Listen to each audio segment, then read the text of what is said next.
شیطان انسان کا سب سے بڑا دشمن ہے، جیسے کہ اللہ تعالیٰ نے قرآن کے اندر فرمایا کہ اے لوگو، شیطان تمہارا کھلا ہوا دشمن ہے، تم بھی اسے اپنا دشمن ہی سمجھو اور اس کے شر سے بچو۔ یعنی شیطان انسان کو بہکا کر اس سے ایسے گناہ کراتا ہے جس میں سے کچھ گناہ وہ جانتا ہے کہ یہ گناہ ہے، نہیں کرنے چاہیے، لیکن شیطان کے بہکاوے میں آ کر، اپنے نفس کے بہکاوے میں آ کر وہ گناہ کر بیٹھتا ہے۔ اور کچھ گناہ ایسے ہیں جو شیطان نیکی بنا کر کراتا ہے۔ مثلاً دین کے اندر بہت سے کام ایسے داخل کر لیتا ہے انسان دین کا حصہ سمجھ کر، جو دین میں نہیں ہوتے، وہ بدعت ہوتی ہے۔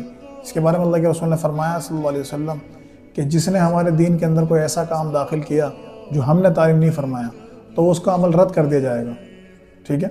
اور بدعت گمراہی ہے، گمراہی جہنم میں لے جانے والی، یہ واضح حدیث ہیں آپ صلی اللہ علیہ وسلم کی۔ لیکن پھر بھی دیکھیں مسلمان گمراہی میں ہے، وہ بدعت کے اندر اتنا ملوث ہو جاتا ہے کہ وہ سمجھتا ہے کہ دین کا کام ہے، اللہ اس سے راضی ہوگا۔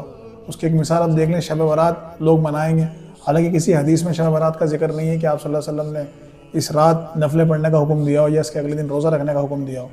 اگر ایسا ہوتا تو آپ دیکھتے ہیں مڈل ایسٹ کنٹریز جو ہیں، جہاں عرب ممالک ہیں، اس میں کوئی بھی یہ رات نہیں مناتا ہے، کسی مسجد سے اعلان نہیں ہوتا کہ بھائی آج نفلیں پڑھنی ہے یا ہم کل روزہ رکھنا ہے، یہ بڑی رات ہے۔ یعنی جہاں سے دین آیا ہے وہیں لوگوں کو پتہ نہیں چلا کہ بڑی رات ہے، بر صغیر کے لوگوں کو معلوم پڑ گیا کہ بڑی رات ہے، اس دن عبادت کرنا چاہیے، ٹھیک ہے۔ تو ہمیں ہر گناہ سے بچنا ہے، جو واضح ہے ان سے بھی بچنا ہے، اور ایسے گناہوں سے بھی بچنا ہے جو دین سمجھ کر ہم کر رہے ہیں، جس کا دین میں کوئی حصہ نہیں ہے۔ کیونکہ بدعت وہ گناہ ہے جو انسان کرتا جاتا ہے نیکی سمجھ کر، جس کو توبہ کی توفیق بھی نہیں ہوتی۔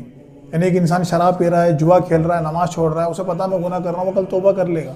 لیکن جو بدعت کر رہا ہے، نیکی سمجھ کے کر رہا ہے، وہ توبہ کیوں کرے گا؟ اسے تو یہی لگ رہا ہے نا کہ میں نیکی کر رہا ہوں۔ تو ہمیں ضرورت ہے وہ عمل کرنے کی جو قرآن حدیث کے اندر آئیں، اور جو قرآن حدیث کے اندر تعلیم نہیں فرمائے گئے وہ کتنے ہی اچھے عمل ہم نہیں کر سکتے۔ مثلاً فجر کی 2 رکعتیں آپ صلی اللہ علیہ وسلم نے پڑھائی ہیں فرض، تو ہم 2 ہی پڑھیں گے، ہم 3 نہیں پڑھ سکتے، حالانکہ تیسری بھی اللہ کے لیے پڑھ سکتے ہیں، لیکن نہیں پڑھیں گے۔ کیوں؟ کیونکہ نبی نے ہمیں 2 ہی تعلیم فرمائی ہے، ٹھیک ہے۔ تو اسی طرح کتنا ہی اچھا لگے لوگوں کو کہ ثواب ہے، رات بھر نفلیں پڑھ رہے ہیں اللہ کے لیے، نبی نے تعلیم نہیں فرمائی صلی اللہ علیہ وسلم، تو ہم نہیں کریں گے، یہ بدعت ہے، اس سے بچیں گے۔